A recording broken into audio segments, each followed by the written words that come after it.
It is with great pleasure that I get to introduce this individual and a dear friend of mine. So let me tell you a little bit about who this person is. He has sold 10 million books in 52 languages in 80 countries. He's written 7 straight New York Times bestsellers, 3 of which hit #1, including Swim with the Sharks Without Being Eaten Alive. 2 of his books were recently named by the New York Times among the top 15 inspirational business books of all time. He is a nationally syndicated columnist, and his weekly articles appear in 100 newspapers across the country with a circulation of 10 million readers. He is the founder and chairman of the $100 million a year Harvey Mackay envelope company. The American Management Association listed Harvey among the top 30 leaders who influence businesses in 2014, which also include Colin Powell, Jack Welch, and Richard Branson. In July 2015, Forbes said, Harvey Mackay is one of the world's top leadership experts who has accomplished more in a business than most entrepreneurs could achieve in their lifetime. So, again, it's with great pleasure that I bring up this brilliant guy, fun as hell, awesome, amazing. Give it up for Mr. Harvey Mackay. Thank you, sir. I appreciate it. Thank you. Yes, thank you. Okay, so got some questions for you, but you know what? First of all, thank you for that sitting ovation. Come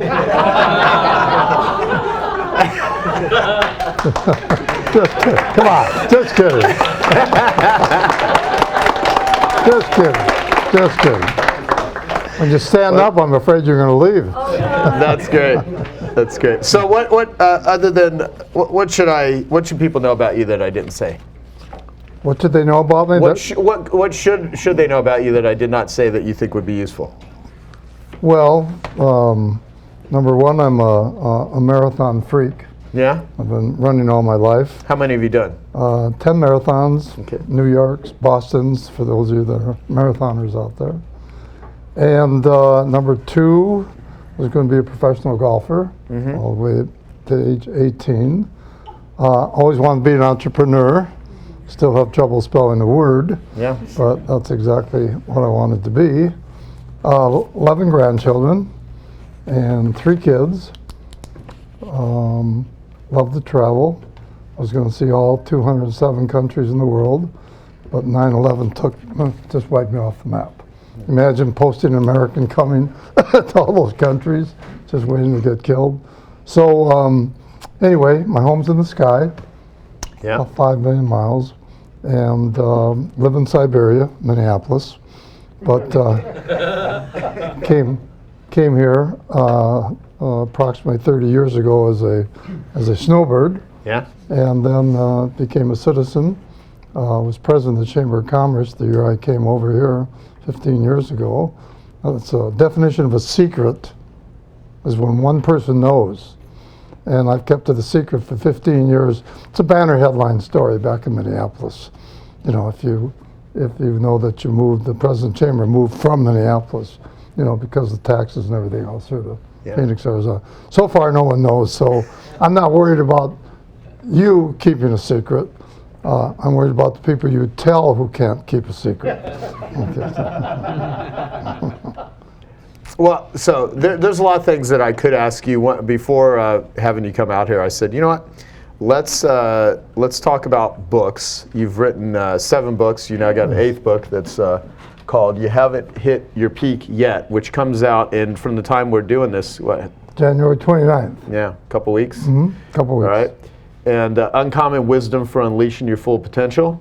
Lou Holtz wrote the foreword to it, and you actually were kind enough to introduce me to him, and he was freaking amazing. Who's older than? I'm a little biased. How many have heard of Lou Holtz? Most of you? Okay, sure. He and I have been joined at the hip for 30 years. He's my best friend in the whole world, other than my family. And we talk almost every other day. He's a genius. Not an exaggeration. Washington Speakers Bureau, they've called him #1 speaker 10 years in a row. Yeah. In the world, not the United States, in the world. So he's quite a guy. Yeah, you invited me to that small meeting where he's unbelievable. Yeah. How old is he now? He's 82. Okay. 82. Okay. If you were to get in a physical fight with him, you think you could take him? He's so skinny, You could tread water in a test tube. I could blow them right over. Okay, that's good. I'm glad you got that competitive. Now let's burn the tape or I can't start my car. Okay. So, all right. So why'd you write this? Like the world needs another one of your books, right? Well, number 8 coming up. I started reviewing all my material that's gone on, as I say earlier, the one speech a week for 30 years, and the column, been writing 25 years. So that's 25 years times weekly. Yeah. You know what that adds up to be. And then the speeches once a week. Again, add all that up, and I haven't covered all my information yet. Right. So I decided to write the book. Book is about sales, marketing, entrepreneurship, leadership, negotiations, hiring, firing, time management, creativity, visualization, and on and on and on. You know, there's a lot of ingredients and elements to having a successful company. And I mean, you've had a very large, $100 million plus a year company. I mean, you've built some very successful things. I mean, how do you ever say to someone where to start? Like, because everyone wants what's the one secret? What's the one thing? Where's the area of focus? And the fact is, it's a puzzle put together in a certain way that produces a certain result. I mean, where would you start? Well, there's 1 million words in the English language. If you don't understand this 4-letter word, you can't be an entrepreneur. You can't be a CEO, you can't be a president, you can't be a coach, you can't be president of a university. As I say, impossible to be an entrepreneur. What's the 4-letter word? Risk. H. No, you can guess all day long and you won't get it. H-I-R-E. Hire. You can't hire, you're done. You're finished. You can't do it all by yourself. Can't start at the top and work up. If I'm running a 2-person lemonade stand, my next hire is the biggest single decision I'll make.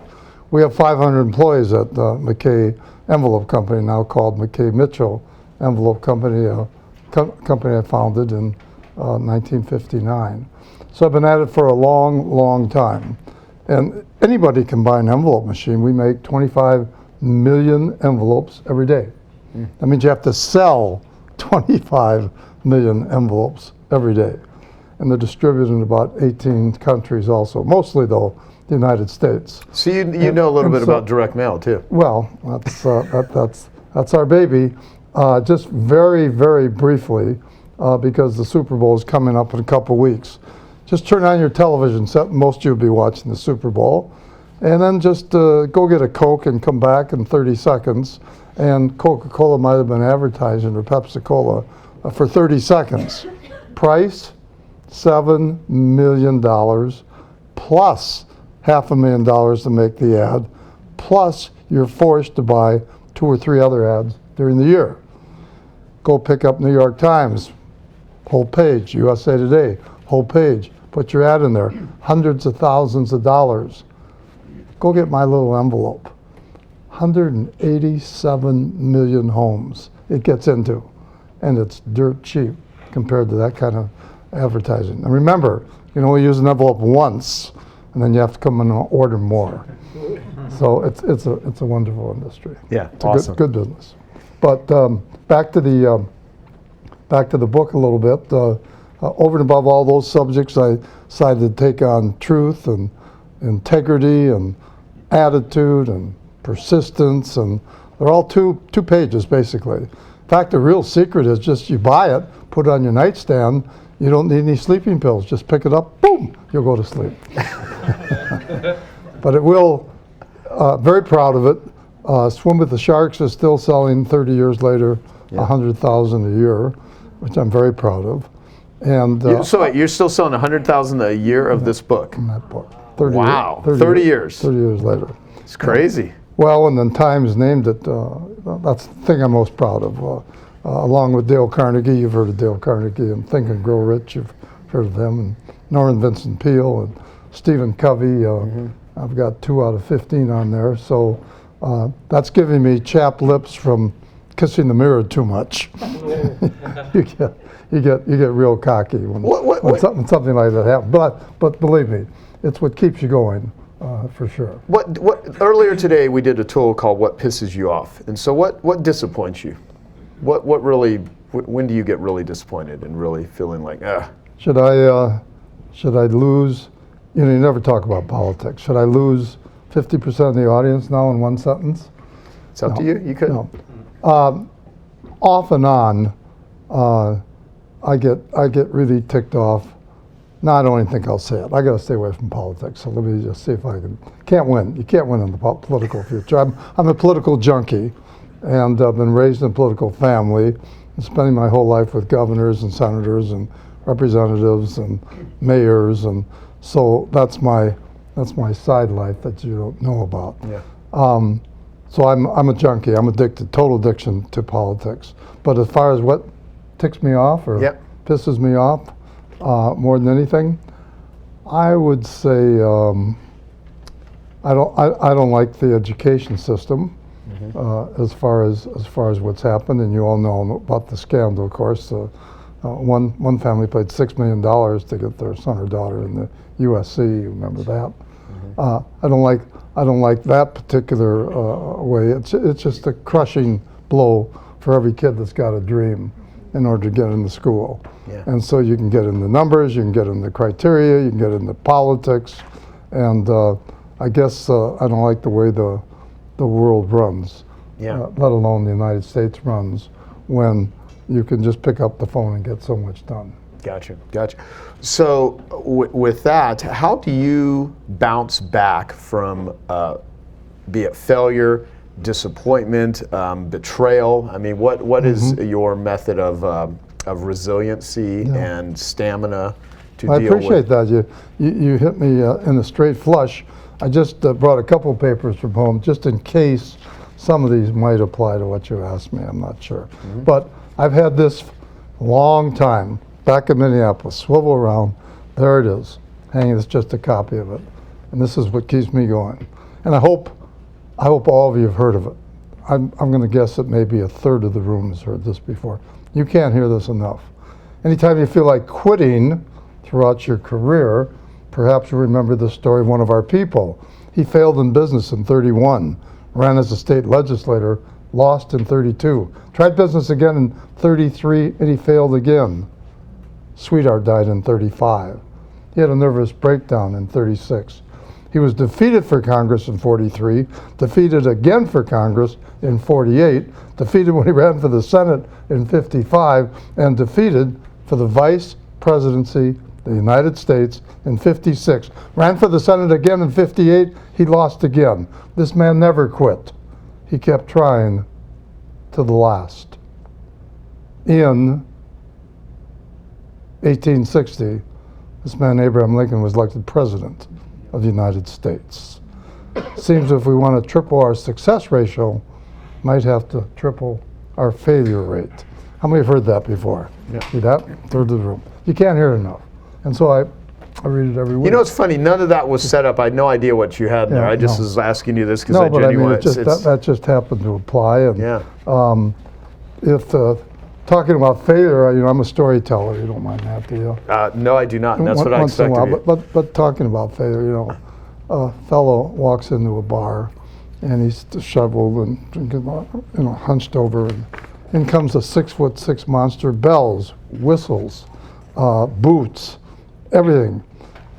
Pushes him right off the bar stool. Inhales his drink. How do you like that, sonny boy? He says, well, Mr. I'm having a bad day. He says, I woke up this morning and got downsized out of my job, and I had to go home and tell my wife, and she left me, and they stole my car this afternoon, and now I come in here to commit suicide, and you drink my poison.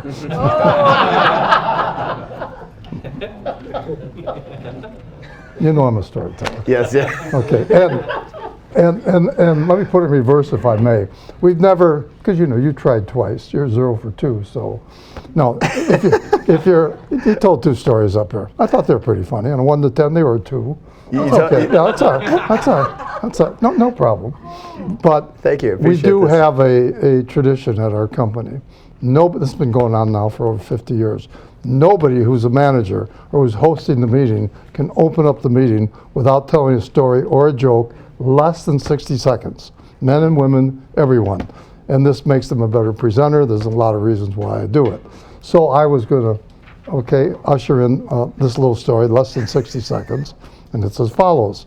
President Obama, President Bush, President Trump, up to heaven through the pearly gates. God is waiting. God says to President Obama, what do you believe in?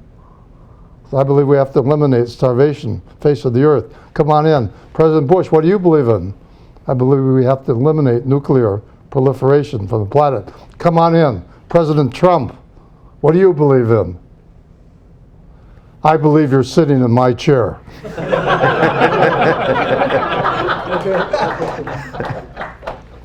So that's my 60-second thought. Wonderful.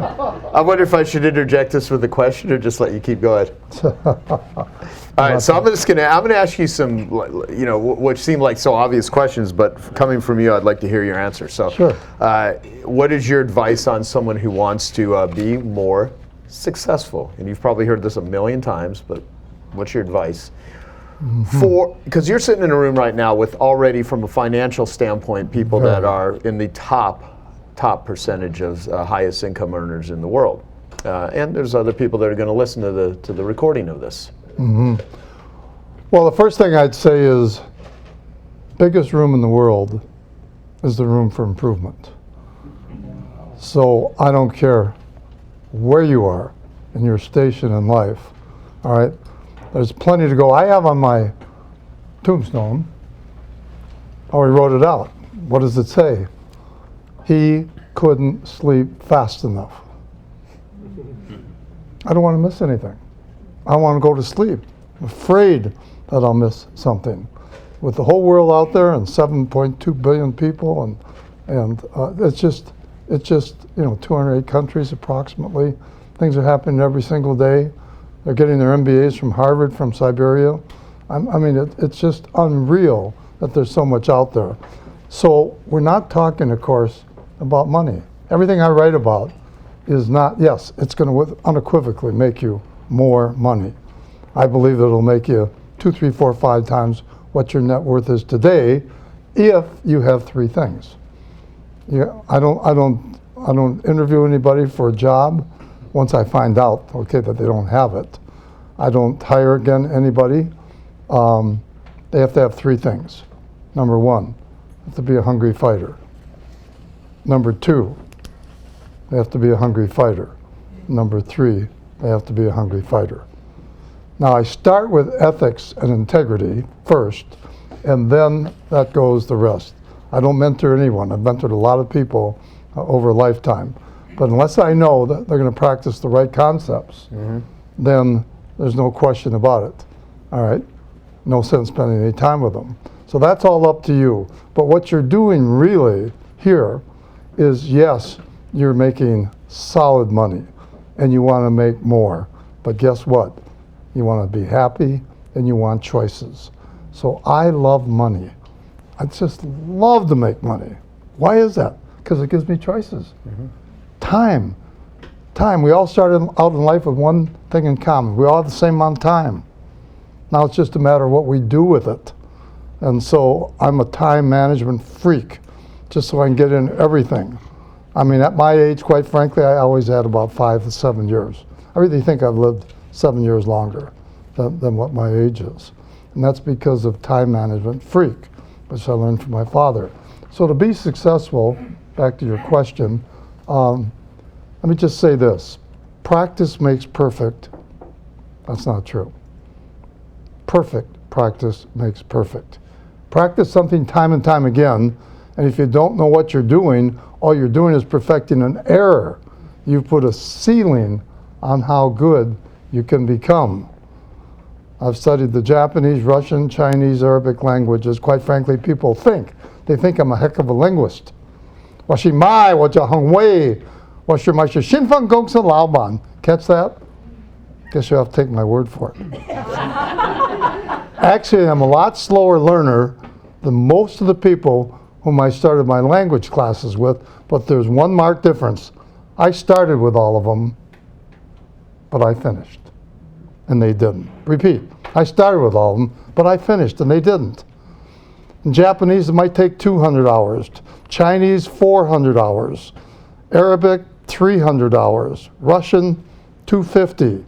But eventually the breakthrough does come, and when it does, it's like a stone cutter, hammering away at his rock, 100 times without a dent in it. And yet on the 101st blow, the rock will split in two. And you know it was not that blow that did it, but all that had gone before. So if you're not willing to practice and practice till you get it right, you'll never make the breakthrough, okay, on the 101st blow. Real simple, fast example, okay? Let's take Chinese. Okay, yeah, it's a tough language, no question about it. The reason why it's tough is that approximately 30% of all the words have 4 totally different meanings. They're all spelled the same way. Yen is an everyday word. You know, how would you pronounce yen? 4 different ways. Let me help you. Yen, yen, yen, yen. Now this yen means salt. This yen means cigarettes. This yen means to perform. This yen means to swallow. So if you want to count from 1 to 10 in Chinese, goes er san su with a little chi ba zhou shi. Perfect practice makes perfect. Now, I submit to everyone in this room, we make the decision, every one of you, you're going to learn Chinese. I want to know, show of hands, how many can do it. You make a commitment, learn Chinese. How many think they can do it? If I make a commitment. Make the commitment. You're going to do it. How many can get the result? All right, and we got 6, 7, 8, 9, 10 hands. Piece of cake. There's over 1,400,000,000 people that speak Chinese. Everyone in this room can learn to speak Chinese. Quick example. My son, he's at Stanford. He's right at the absolute peak of his learning career. I'm an old fogey, okay, 20 years out of school, whatever. And we decided to go to Japan, so we take Japanese. We go to Berlitz Language School. 3 weeks into the classes, I'm on page, approximately 35. He's on page 100. So what? So he's 3 times faster than I am. I still got there. Took me, 3 times longer. And so every one of you can do that. Now, if I can talk about this for a moment, I've made a list, and I have approximately 20 coaches. I have a coach for everything. I have a speech coach. I have a language coach. I have a humor coach. I have a tennis coach. I have a golf coach. I have a marathon coach who's been by my side all 10 of those marathons. I have, as you know, a language coach. I have a dancing coach, according to my wife, thanks to my wife. I have a memory coach out in New York. On and on and on and on, 20 of them. Why do I have all these coaches? Because whatever my God-given talent is, whatever my God-given potential is, that's it. I can't do any better. I'll have a project, time and action important, time and action calendar, go get the best advice I can in the world, not the United States, study it, practice it, try my guts out, and guess what? I don't give a damn about the result because I can't do anymore. I've lived my whole life that way. Can't do anymore. I've written all those columns and books and everything, and basically it comes down to 3 words. Prepare to win. Boring. Would you rather buy Beware the Naked Man Who Offers You a Shirt or Prepare to Win? Would you rather buy this book? Okay, all right. You haven't hit your peak yet, or Prepare to Win? Would you rather dig your well before you're thirsty? No. But that's the 3 simple, basic things. Prepare to win. And as I say, very boring. But that's the reason why. I never worry. Because the only time you're nervous is if you're not prepared to do something you're supposed to do. I talked to 15,000 people in Vegas 3 weeks ago and launched a new company, which we'll be talking about in a little while. And why should I be nervous as long as I prepared my guts out, which I did do? But if I didn't, and I have to come out there and fake it, holy cow, I'd be so nervous. So I submit to each and every one of you, yeah, go through your entire life and you give it all you got and you prepare to win and you do your homework and you seek advice, and the probability goes dramatically up that you will perform well. Do you experience, I'm sorry, no, it's good. Do you experience fear? Do I have fear? Yeah. No. No, fear of failure? It can be fear of anything. It can be fear of living, it can be fear of dying, it can be fear of, no, I would. Did you ever? Well, these are all kinds of questions Joe have never answered before. You know, have I ever, trying to think. Yes, yeah, I can think of one time, for sure. Yeah, I had very, very serious prostate cancer that had spread. And that's a real problem, trust me. Knock on wood, all luck. I got out of it, I'm still here, 25 years later. So yes, that was a medical fear, for sure. And other than that, no life-threatening. Well, I did have one other one, another quick story if I can. I'm talking to 1,000 people, it's in New York. It's 7-8 years ago, and it's at a theater. Theater goes straight up. The floor is cement, and I'm 30 minutes into my speech, and I faint, dead away, hit my head, all kinds of blood everywhere. They tell me I was unconscious. They get 911 there in 3 minutes, and they take me to the hospital. And 2 days later, what did I do? I had E. coli in my blood system. And then I flew myself to, my wife came and got me, flew to the Mayo Clinic, 23 days in the hospital, and that was a pretty good chance, might not make it. So that's the medical fear that I've had. Now, the reason why I tell you that story is the CEO of the company called back, and he, a little hemming and hawing, and he said, after about a couple months later, he said, and he paid me obviously an obnoxious honorarium. He said, how about you coming back and finishing that speech? And I said, well, of course, obviously I will. So, roll back, same audience, same theater, straight up, same kind of floor. How much further along, how many months later was this? 4 or 5 months then, finally. Okay. 3, 4, 5 months. All right. And so, and they pull the curtain, and I come out from behind the curtain, and they say, he's got the introduction. I got, 30, 45 minutes left on my speech. Pulls the curtain, and I'm in a wheelchair with my leg up and bandaged, and bandages around my head. And I've got a server, caretaker, wheeling me out to the podium. They lift me up, okay, and I lean over and I said, as I was saying,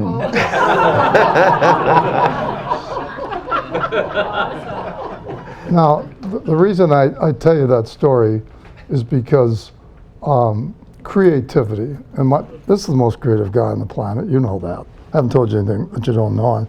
I admire him just tremendously, but creativity, to add creativity to your life. I wasn't creative, but I got a creative coach, and she taught me how to be creative. And everyone in the room, there's no correlation, zip, zero, none, nada, correlation between IQ and creativity. Every person, and write it down, in this room can become way more creative than you ever dreamed about. And that's the reason why I happen to mention it also. I hire after I go for integrity, after I go for hungry fighter, right up at the top is creative people. And I just love them, and I'm doing it all the time, and I could keep you 24 hours to tell you what I've pulled in my lifetime on creativity. Let me, that goes to ethics if I can. I would like to read one thing here though, and that is as follows, because I mentioned ethics. You gotta absolutely be, well, don't hire anybody unless you've got the ethics. Okay, so I call this, always act like your mother is watching. And then I want to talk about ethics then, just for a few minutes, because it's right at the top of my list. There's been a consistent, gradual decline in ethical behavior, I think, American corporations and in the United States, 50 straight years. Just my opinion. it's been going down. And I'm talking about from senators to congressmen to state politicians. I'm talking religious institutions. I'm talking businesses and businessmen. I'm talking athletics. I'm talking education. Harvard and Stanford, the last 5 years, huge, huge cheating scandal. And it just goes on and on and on. So I want to give you an example, okay, of what ethics is, very, very succinctly. A mother was invited for dinner at her son Brian's apartment. During the course of the meal, Brian's mother couldn't help but notice how beautiful Brian's roommate Jennifer was. Brian's mom had long suspected a relationship between Brian and Jennifer. Over the course of the evening, while watching the two interact, she started to wonder if there was more between them than met the eye. Reading his mom's thoughts, Brian volunteered, "I know what you must be thinking, Mom, but I assure you, Jennifer and I, we're just roommates." About a week later, Jennifer came to Brian saying, "You know, ever since your mother came to dinner, I've been unable to find that beautiful silver gravy ladle. You don't suppose she took it, do you?" "Well, I doubt it," Brian said, "but I'll send her an email just to make sure." So he wrote, "Dear Mom, I'm not saying that you did take the gravy ladle from the house, and I'm not saying that you did not take the gravy ladle. But the fact remains that one has been missing ever since you were here for dinner. Love, Brian." Several days later, Brian received an email back from his mother. "Dear son, I'm not saying that you do sleep with Jennifer, and I'm not saying that you do not sleep with Jennifer, but the fact remains that if Jennifer had been sleeping in her own bed, she would have found the ladle by now."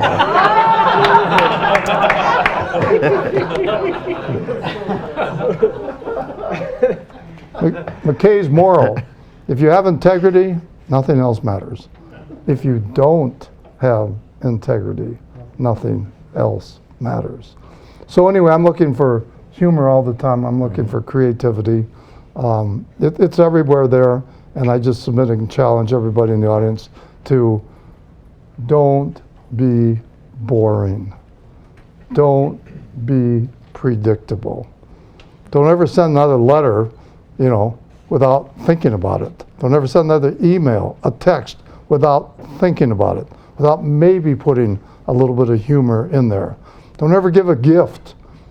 Creativity and gifts, I could talk about that for an hour without giving it a lot of thought. Don't ever make a call on anyone, any customer, someone important, without giving a lot of thought. Don't ever pick up the phone, which is just really a powerful tool like you've never seen, without thinking and writing down. Pale ink is better than the most retentive memory. Let me just repeat that. Pale ink is better than the most retentive memory. Write it down. So when I'm calling a customer, I know exactly what my opener is. I know what the middle is. I know how I'm going to ask for the order at the end. Very, very important. And then with some humor too. So that's my philosophy, one of them. Yeah, that's great. So you, with your books, with your talks, with your articles, with radio, everything that you've done over the years, what are you really hoping happens to the people that you reach? What are you really trying? You're teaching business principles, but so much of what you do is about connection, and it's about relationships, and it's about longevity. What do you wish will come out of, like, say, a reader of your new book as an example? What do you want to have happen? I can go back to how you become successful, and I can go back to answering that question indirectly, but so important. And again, it's pretty much my whole life. And that is, can be described very simply. When my father got a hold of me, age 18, right out of high school, going to college, lost my mother, breast cancer, age 49, he taught me the following. Hi, I'm Harvey. Hi, you're Joe. Right to my brain bank, I say to myself, and this has been going on since age 18, right to my brain bank, I say to myself, how can I help Joe? What can I do for Joe? How can I add value to Joe's life? And that's how I've lived my life all the way up right till the day, with one caveat. I added one thing. that I thought was very relevant, very substantive. This is key. Expect nothing in return. And I just, again, submit to each and every one of you, try it. Just 90 days, 180 days. This is to anyone that you're going to be in touch with. Now, someone you're not going to be in touch with, I have a way of doing it because I can send him or her a book or something like that. But everybody you meet that you know you're going to be in touch with, just delve into that brain and try to find out a little bit about them. And that can come back to the case 66 at a later time here, a few minutes later. That's what I do. That's what I practice. That's what I'm looking for. There's no substitute for helping people get what they want. And you've all read it. You all know it, most of you. You don't know not to expect not expect nothing in return necessarily, all of you. But if you try it, again, 60, 90 days, 120 days, you won't believe it when you get up in the morning. It's exciting to get up in the morning because you're looking forward to helping some other people. And then with my contacts, I can reach, approximately 20 million people in 3 days. But I've been doing it since age 18. And my father, again, headed that Associated Press for 35 years. He taught me the whole Rolodex, which is, of course, now today the computer. And again, everybody I meet, hi Joe, hi Harvey, boom, I know I want to keep in touch with him, right in the Rolodex, computer today. Now here's the key, little bit about him on the back of the card, and then the bigger key is find a underlying creative way to keep in touch. And well, so that's what I've been doing. Let's dissect this a little bit. And first of all, I want to set it up because you are a true master at connecting and networking with people. And so I call it genius networking because, my whole thing is I think any problem in the world can be solved with the right genius network, which is a group of people with skills and capabilities. And in order to have a genius network, you have to do genius networking and you have to be a genius networker. So it's a be, do, have. And I think through that you can accomplish almost anything. Now, I want to frame this with about not just going out and connecting with people and being of value to people, but also who you really become friends with. Because the way that, you know a lot of very influential leaders. I mean, Muhammad Ali was one of your best friends, and you just know everybody. And the way that I determine who's going to be part of my core inner circle and who isn't is I look at people who are more powerful. How do they treat people that are less powerful than them? Do they say thank you when someone opens the door? Are they nice to servers? Or do they only kiss ass to people that are above them or that they want something from, and they treat their teams and everyone else like crap? And so I'm always observing powerful people and how courteous they are, how caring they are. And my interactions with you've always been very caring around people, and that's what I've always admired about you. And you've taught literally millions of people how to connect with other people. So everyone here has the ability to deepen their relationships, bond with their clients at deeper levels, develop not only business relationships, but great friendships. And you're a master at doing this stuff. So I'd like to, and you talked about Mackay 66, right? So you that in perfect. It was perfect. Yeah, so I'd love for you to talk about that, not just business relationships, but relationships in general. Well, let me tell another story to illustrate part of your point. You better know who's buttering your bread. Very, very, very important. And there's a superstar businessman who walked into a Philadelphia restaurant, sat down. The busboy comes up with a pat of butter and a roll, and he says, "I'd like another pat of butter." Busboy says, "One pat of butter to a customer, sir." He says, "Don't you know who I am?" He said, "No, who? My name's Bill Bradley. Graduated #1 in my class, Princeton University. First string All-American basketball. First string All-American academic basketball. First round draft choice, NBA, elected, Rhodes Scholar, elected U.S. Senator. Those are very impressive credentials, Mr. Bradley. Don't you know who I am? No, who? I'm the man in charge of the butter."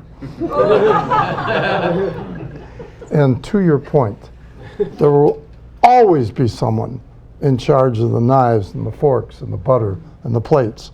And we have to be nice to everyone. It's important to be nice, but nice to be important. And you can't ever forget that. I was last night for dinner, 100 people, Paradise Valley Country Club, 15 minutes from here, piano player, violinist, playing some music, and 100 people in the room, birthday for a fellow, friend of mine, and I got up in the middle and I walked over to him, because I meant it sincerely. If you're not sincere, none of this counts. You must be sincere. I told them I love their music, because they're playing music of the old age people like myself, a little bit younger, but I told him how much I enjoyed his music. I'll bet he sat there for the last 10 years not having anybody come up for background music, telling him. But that to me meant something, because I love the music, and I'm a good singer in the shower. I'm really good. I'm big in the shower. I'm really big singer. So back to now then, another part of my life, major part of my life. I'm 18 years old. I go to college, got my degree, think I'm really big, know it all, and so forth. Then I get out of college, age 21, go to work for an envelope manufacturing company. They throw the yellow pages at me. Yeah, good luck, kid. And just didn't have a chance. I really had problems the first 6 months. And interesting, fellow's name was Carpenter. Came back one day and my dad asked me to find the old grizzly there.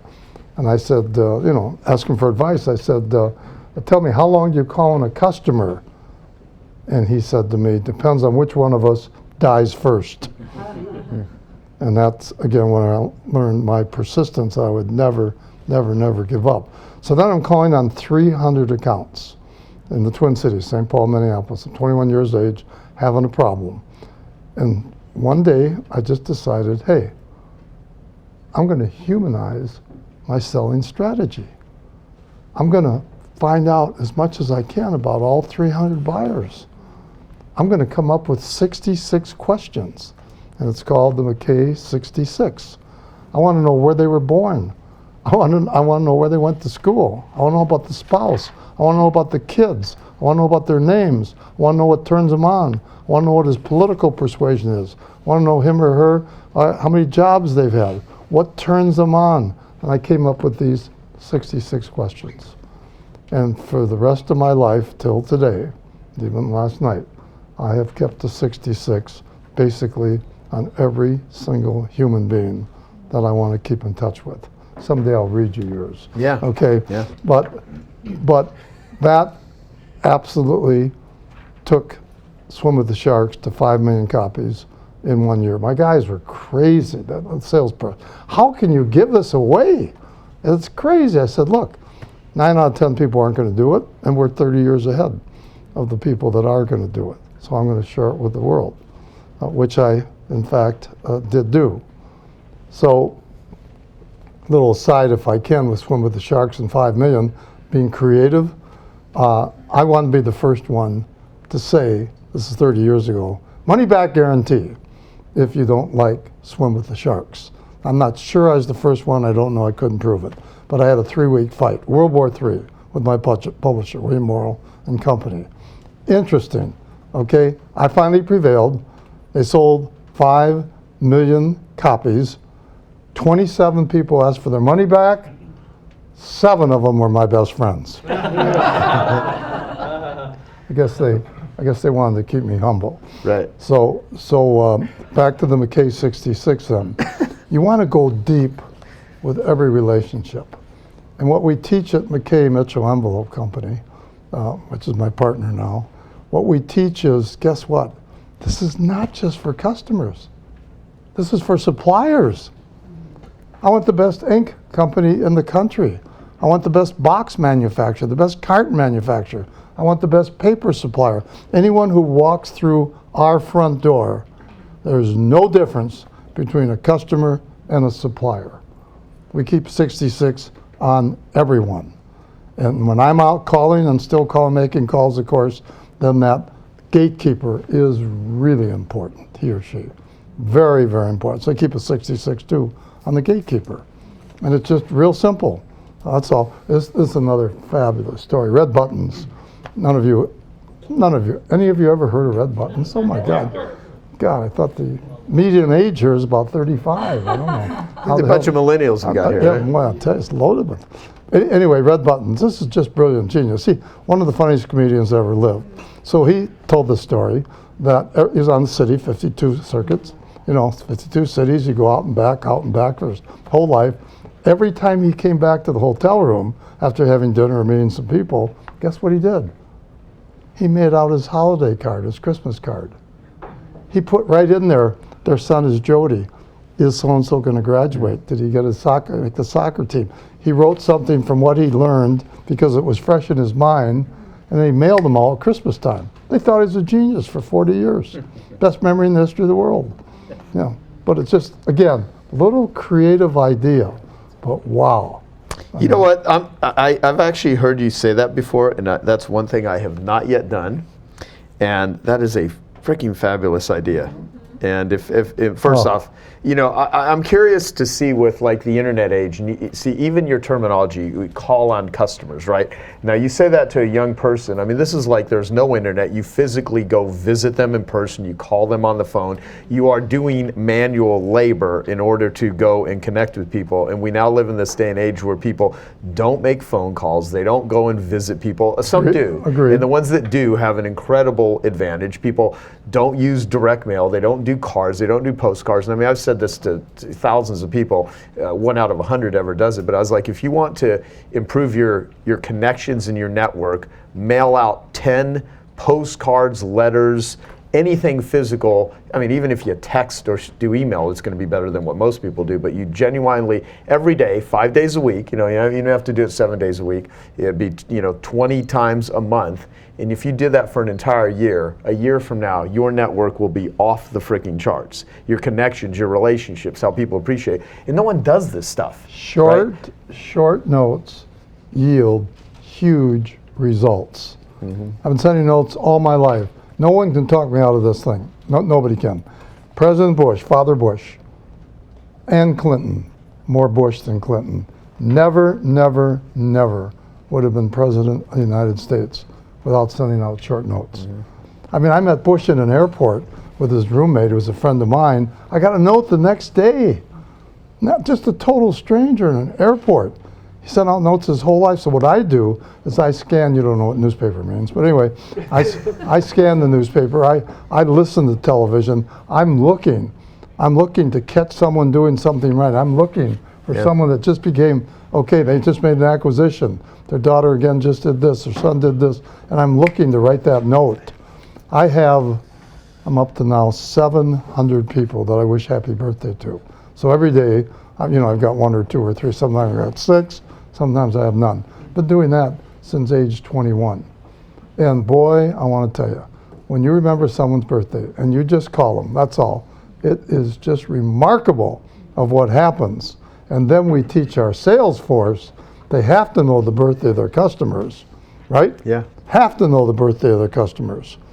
And guess why? Because they go see them with a creative gift. They don't buy their business. They come with a creative gift, and they walk in and see them on their birthday. Yep. You can't believe how much our sales force writes up the business on someone's birthday. And I guarantee you, 9 out of 10 competitors, they don't think about that. And just back to the book then for a minute, up until this book, I've gone to 25 cities, all 7 books. And I'm, again, lucky to be on Oprah and Larry King and Good Morning America and all the shows. But then I would go to Kansas City, and I go to Sacramento, and I go to all these little towns where the big hitters don't go with my 25 cities. They roll out the red carpet. Austin, Texas. I mean, I just remember all these book signings. So no one does book signings around the United States, unless you're a major political figure. Almost nobody. But I did all that one-on-one. There's no substitute for one-on-one. I've tried to make 5 to 10, somewhere about 5 to 10 business deals where I get on the phone and I tell them, I would like to come and see you for 300 seconds. That's all I need. And the people have said yes. I fly 4,000 miles, over 2,000 back for 300 seconds. Because that 300 seconds, one-on-one, that if we get the order, we will perform. I will be your 911. Okay, you can call me 24/7. This means a lot to us. You can say a lot in 5 minutes. Say goodbye. I almost always get the order. No, I've so far, and this is as braggadocious as it gets and as self-serving as it gets, but not intended to be so. I have never called on a person that I haven't sold my entire business career. Never. Assuming not, if the piddly little account and we can't get return on investment, anybody we wanted to sell. And my sales force, our sales force, they're way up there in the percentages too. In 80 to 90%, everybody they call, why? The Mackay 66. Little things mean a lot, not true. Little things mean everything. And by doing all these little things over a period of a lifetime, that adds up to success. Incidentally, my definition of success is having a predetermined plan, successfully carrying it out over a long period of time, all right, and having a damn good time doing it. It's just simple, 88 IQ stuff, but it's simple. What do you regret in your life, if you do, if anything? Yeah, I certainly have regrets. Biggest business disappointment is when I regret, I call it dig your well before you're thirsty, another title of one of my books. Yeah. But I regret coming to work and having a 12-week strike. We've only had one bad year in 50 years, 50 plus years, whatever. When they struck us for 3 months, that was a big, huge business regret because I didn't think they were going to do it, and I got a little bit cocky and confident. We never had a strike in the history of the state of Minnesota in our industry, and boy, that one really hurt. 3 months of being shut down. I regret, if I could come back in a second life, I would like to be a college basketball coach. I'm a basketball junkie, all sports. I mean, I love all sports. Just again, as a brief aside to show you how addicted I am, I've been to 13 straight Olympics, Summer Olympics. You going to the Olympics in Japan? Oh, I got my room already, come on. but and I can't say yes unequivocally because I just heard yesterday that it's 95 out there every day. So I might just fly in for opening ceremony and come back, I don't know. But I go for 17 days, that's all it lasts is 17 days. I go to three to five events. I see ping pong, table tennis, I see the horses I know nothing about. Okay, question, I go to every single sport there is. Why? Because I just happen to love competition. I mean, I love you guys, but if on the other side of that wall, two women, let's say, 85 years old, were playing tennis, and it's tied in the third set, I'd rather be over there watching that and talking to you guys. It's a true statement. That's a true statement. I love competition. Yeah. And so, and you can really learn something from it too. You know, okay, so what you're saying about competition, because I've had this sort of this thought of curiosity about listening to everything you've said, everything we've done interviews before, we've hung out a lot. I mean, we spent a good chunk of time together in the past. Super Bowl, it's the Super Bowl. Yeah. What is it about, because you love competition, you are persistent, you said you've always made sales. Why do people fail? I mean, you talk about preparation and all that, but I mean, genuinely, what is the mindset or the behavior etched, to use the word etched, it was shared with me earlier by Dr. Ramani that, I've etched in my name, I'm saying names wrong. You have etched in you success and winning, and you love competition, and you're wired that way. And there's a lot of people that will maybe listen to you and be like, I'm not Harvey. I can't do, I don't know how he has, I wake up every day in fear. I mean, this guy had to search his brain to figure out like a moment when I was afraid. I don't worry. And you say things like that, and I genuinely, I mean, you're a funny, happy guy, it appears most of the time and every time I've seen you. And a lot of people may listen, it's like, I can't do this shit. What? But you've trained so many people to win. I mean, you are a champion of success. So, and everyone can pontificate their self-help theories and beliefs and everything. Like, what is it about a winner and a loser? What makes the difference? Well, first of all, I'm not trying to clone any single person in this room. I mean, a person's life equals the total sum of his or her experiences. I've had a lot of experiences. Tongue in cheek here a little bit, my father said to me once, second is last. And of course he was just kidding. I really liked coming second all my life. Everything I ever did, if I'd come in second, are you kidding me?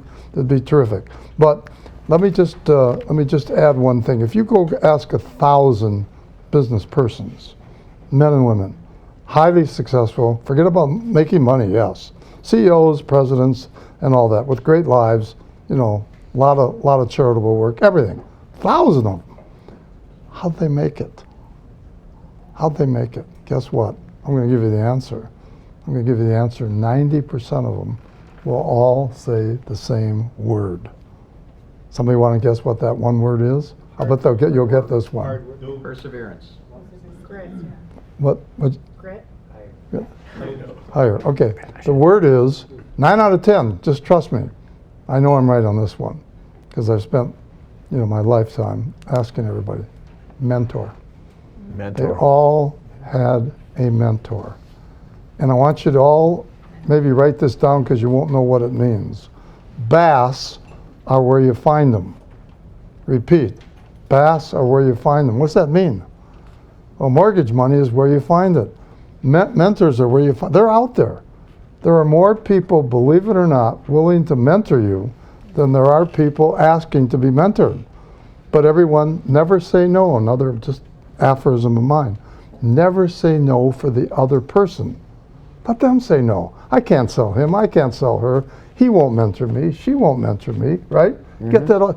Never say no for the other person. Let them say no. I mean, I've got 30, 40 people in Minneapolis, people I don't know, have come up to me in a lifetime, and I mentored them. You know, full charge, zero. That's all changed their life? Yeah, I think so. But I said zero. I mean, you know, they just happen to be creative. Sent me one shoe. I'd like to get the other shoe in the door. I remember that one. But they become creative. They read my material. They never say no for the other person. They call up. And so everyone in this room has to practice that also. But you can't do it all by yourself. You really can't over a lifetime. And here's another fallacy people don't understand. Mentors, everybody thinks mentors are older than you are. Nothing could be further from the truth. I've got 35-year-old mentors. I mean, the best guys, they happen to be men. But, well, I'm sorry, one's a woman as of 2 months ago. But in the whole world, as to the internet and what they know, and so they can counsel me. You know, I've got a social media coach too, one of the 20 coaches.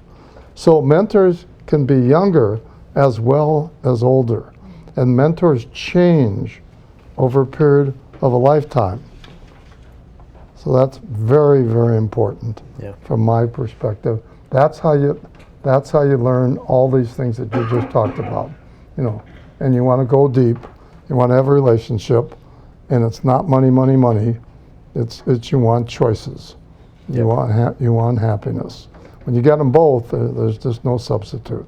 And again, I love, love, love to make money because it buys me time. Yeah. That's big what money does. It buys me time. Love it. So is it pretty clear that this guy knows a little bit about how to make business work? Right? So let's just take a few minutes. I want to give the audience, we got maybe like 10 minutes or so, to ask a couple of questions for you. And then I'd love to have you talk about your book and what people will get out of it when they read it. And I'd love to help promote your book because you have put a lifetime into documenting and writing about success. Harvey, Yes, sir. I see how fit you are. What is your workout routine on a weekly basis? Do you do yoga or? Well, if I tell you the truth, you're all going to faint and think I belong in a funny farm. This is a tough one to tell you the truth. I work out 8 days a week. which is hardly ever miss. If I'm walking golf, I've never taken a cart basically in my life. And those golf courses, the tough ones, are 7 miles uphill and downhill. So that's tough. Walked twice on Saturday, Sunday, this past Saturday and Sunday, which is, of course, it's only 5.5 miles long. But where the crazy thing is, I'm not on drugs. Trust me. I work out from 11:30 to 1 o'clock. Do you have a trainer? 11:30 p.m. until 1. He works out at midnight at night. I've been to his house. He has a gym Really? there. 11:30 p.m. till 1 a.m. at night. And I've been doing that for the last 30, 40 years. Now, let me... It's very interesting. I have I have a trainer. I have a stretch coach because I play golf at a very competitive, for my age. I play very well. Nobody's ever heard of a stretch coach, but I have a trainer plus a stretch coach. And if you get starting to be stretched, I'd say age 50, 55, 60, boy, when you get out there in years, I want to tell you, you're going to be fit. Run 3 half marathons and then just gave that up for the exercise 2 years ago. So the trainer really helps. Perfect practice makes perfect, right? I stretch, I do all my balancing in the shower.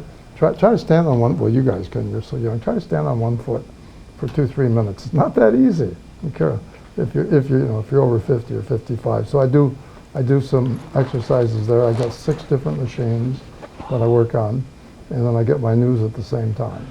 So that's kind of unusual. Thanks for the question. I'm not crazy, but it works for me.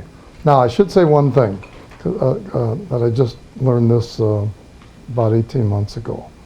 I met and had him as a resource, one of the top doctors in the world on sleep. And in the next 60 seconds, I'm going to tell every single one of you how much sleep you need. How do you like that? How'd you meet that I know guy? exactly. How'd you meet? Yeah. I was going to mention that after. Anyway. See the arrogance of that statement for me? He's a phenom. He's Yeah. phenomenal. But what did I learn from him? I learned from him how much sleep I need. I learned from him exactly. I can go 1, 1, 1, 1, 1, 1, 1. I'm going to tell every one of you how much sleep you need. You want to know? I'm going to tell you all at the same time. Answer. Don't set your alarm clock. That's how much sleep you need. So I started giving up 6:30 meetings, 7 o'clock meetings. I've been sleeping 1 to 6 my whole life. I studied sleep when I was in college. Talked to the Mayo Clinic, talked to doctors. They said your longevity will not be, jeopardized if you get 5 hours. Today, they put that doctor in the prison.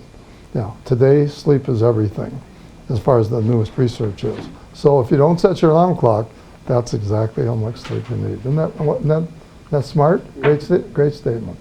Good question. Yes. And also, how to keep your learning curve going? Is it mainly reading, or are you taking courses still? I haven't gone back to night school for some time. I used to take courses, of course, all the time after I got out of school.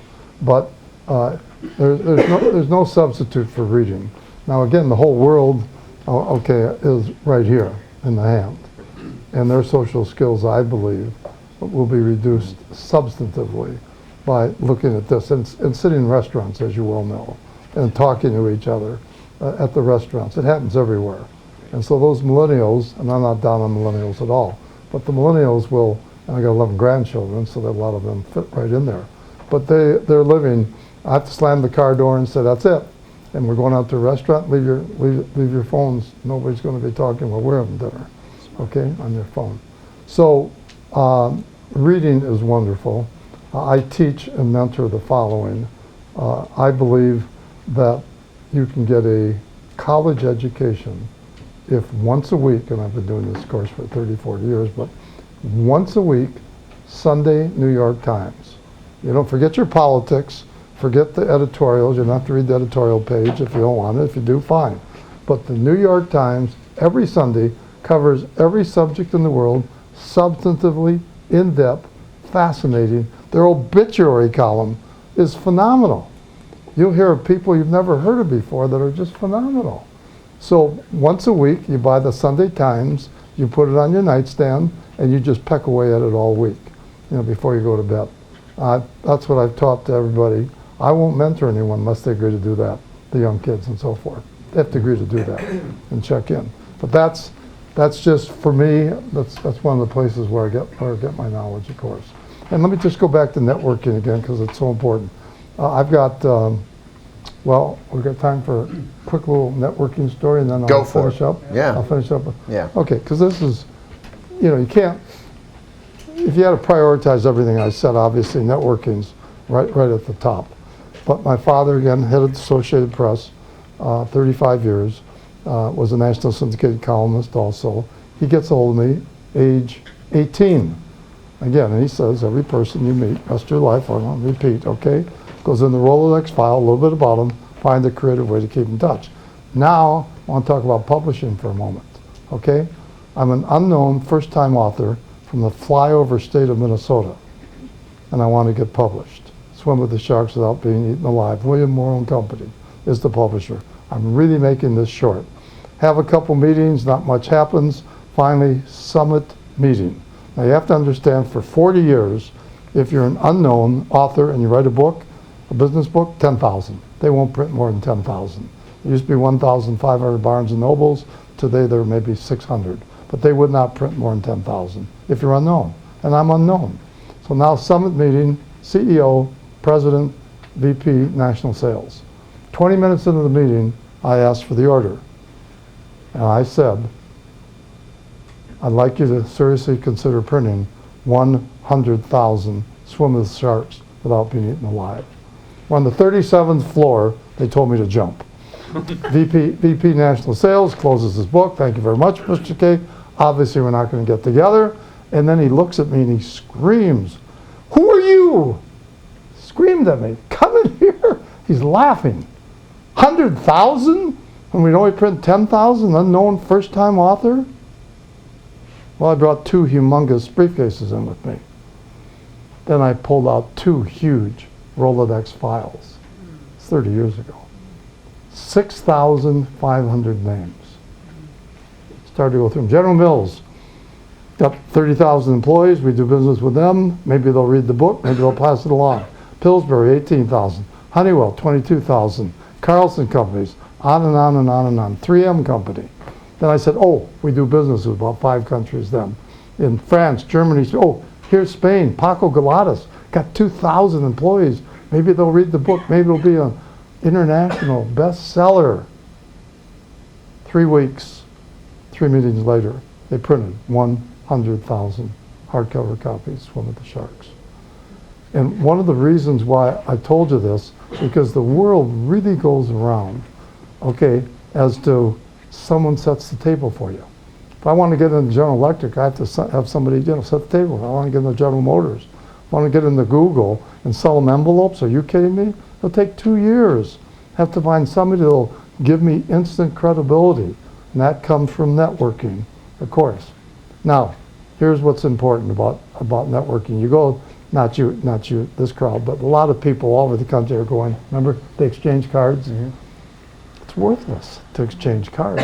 What's important is the quality of what you have in your network, in your computer. If you're all my best friends, guess what? You can reach, if you live, if you're my very good friend, and we do things together, you got one card, right? You got one name in your computer, but you got 20 million people you can reach in 3 days. How'd you like to have 10, 15, 20, 30, 40 friends like that? And so it's the quality of the card, not just picking up cards and having 200. Everybody knows 200 people. That I can tell you. Every single person knows 200 people. But that doesn't do it. Well, so I sort of told everyone your age yesterday, but I misquoted it, unfortunately. I told them the wrong age. Would anyone like to guess how old Harvey is? Are we adding the 7 years? Don't be complimentary. Who said that? 87. You're exactly right. Sure. He remembered He's you 87. He remember you said 86 yesterday. Yeah, I said 86 You got a yesterday. good memory from yesterday. No, I remember from when we had your meeting over at the Candy. Oh, inside Oh, okay. information. Then. He's cheating. Oh yeah. Okay. You don't qualify. I was Give gonna. everyone else a chance. I was gonna give a $100 bill if they guessed on the first crack. Okay. Yeah. Well, $100 to Genius Recovery will be good. What didn't I ask you that I should have asked you? You asked me everything. Everything is fine. Just perfect. Yeah. A lot of things we could have talked about, but that's Well, to be fine. continued, it always is. Yes. And you know what? Yeah, you've done amazing stuff. I really appreciate you coming down and sharing your wisdom with everyone. We will do our best to promote this book. And what do you guys think? thank you. There we go.